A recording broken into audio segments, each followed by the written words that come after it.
This is a follow-up to my 6.2 diesel bank Sidewinder downpipe wrapping video and my standalone glow plug testing video.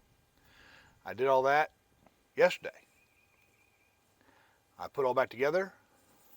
Let me show you what I've just, there's glow plugs on this side. And here's the wrapped with, you can see the downpipe, it's the brownish cloth down in there. Wrapped all the way down.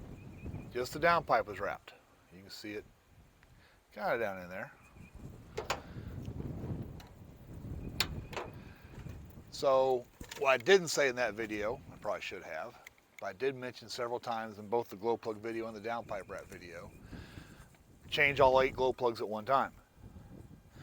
What I'd done was I built this truck 5 years ago, and it started every time. Never a trouble. The factory, or the call it 1990 Chevrolet glow plug controller, turn the key on, it glowed, turn the key, it'd start. No problems. November of 20, I started having troubles. I had to crank longer, didn't want to start right. I checked the driver's side glow plugs, the ones nice and easy to get to right here, and 2 of them were bad. So I replaced these 4. I could not get to the 4 on the other side of the engine. So I didn't. It started better. It did okay. I drive the truck out to climb the highest mountain in Texas, Guadalupe Mountains National Park, Guadalupe Peak, and 35-degree weather, this thing would not start. We were sitting at 5,500 feet above sea level. It wouldn't start. I cranked for 20, 30 seconds, and I get a few puffs of smoke, and that was it. Finally got it started. Did the stuff up there, but all the time I was at elevation, this thing would not start easily. So I came back. This is a year ago, January. Now we're in March. And in February, a year ago, I pulled the downpipe off, and I changed the passenger side glow plugs, all 4 of them, with brand new AC Delco 60Gs. So in a 3-month period, I had 8 new glow plugs. It didn't start right. It was still cranking too long. So I thought for sure it was my controller. I got another of the grayish GM controllers. And now that one, the one I had on here, I could not turn the key on, let it glow, light go out, turn the key off, turn the key back on. The one I had would not re-engage. The one I put on here a year ago let me do that. So I just double cycled it. All last spring, all last summer, but last fall, that wasn't enough. It was cranking slow. I tested my batteries. They were good batteries, but the load range had, the CCA rating had dropped down. So I replaced the batteries. And 1 or 2 times it was good, but the rest of the time I had a double cycle and it just wasn't right.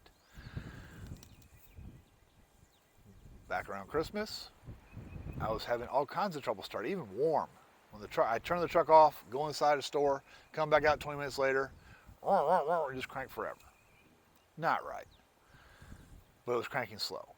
So I did my 5th O'Reilly's free replacement starter motor. It worked good for a couple of times, but then it was slow again. So I finally broke down, bought a brand new, not rebuilt, AC Delco starter motor. And now it tries to throw the engine out from under the hood every time I start it. That was my problem. Slow starter, kind of weak batteries, and glow plug's not quite right. I still had a double cycle.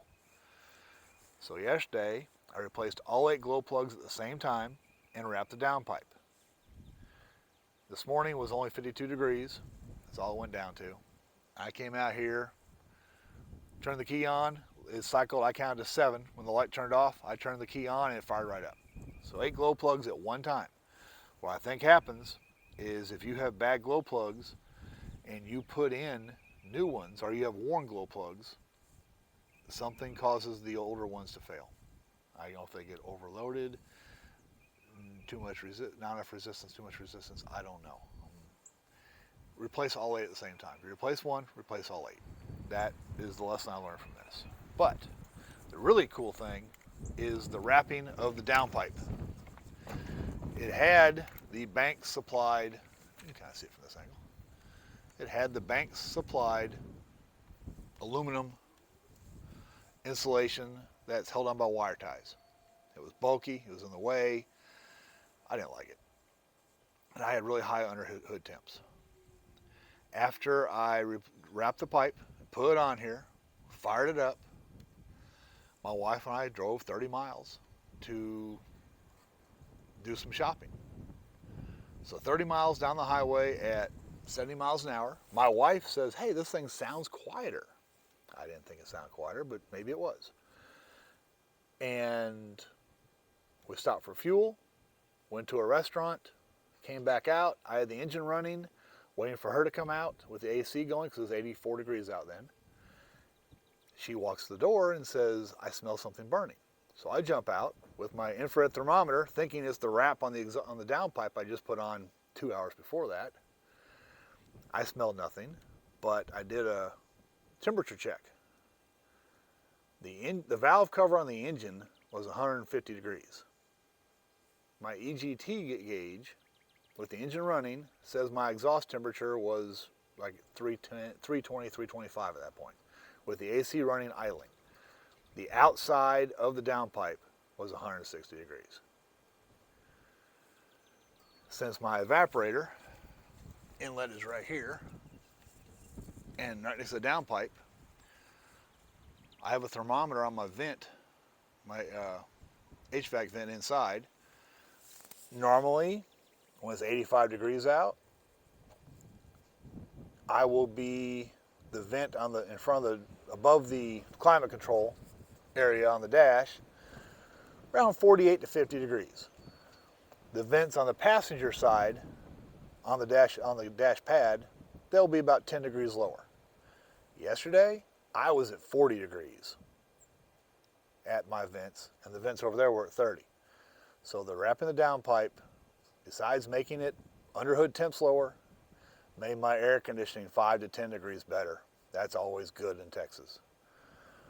I just wanted to get this said before I forgot about it or moved on to other things. Wrapping the downpipe, my wife says it's quieter. It might be quieter. Maybe down the highway it's a little bit quieter. But the glow plugs, I can probably change all 8 of them without removing it now, without that big aluminum insulation. My air conditioning's better, the truck starts, and under hood temps are lower, which less temperature under the hood, the better everything is going to be and longer it'll last.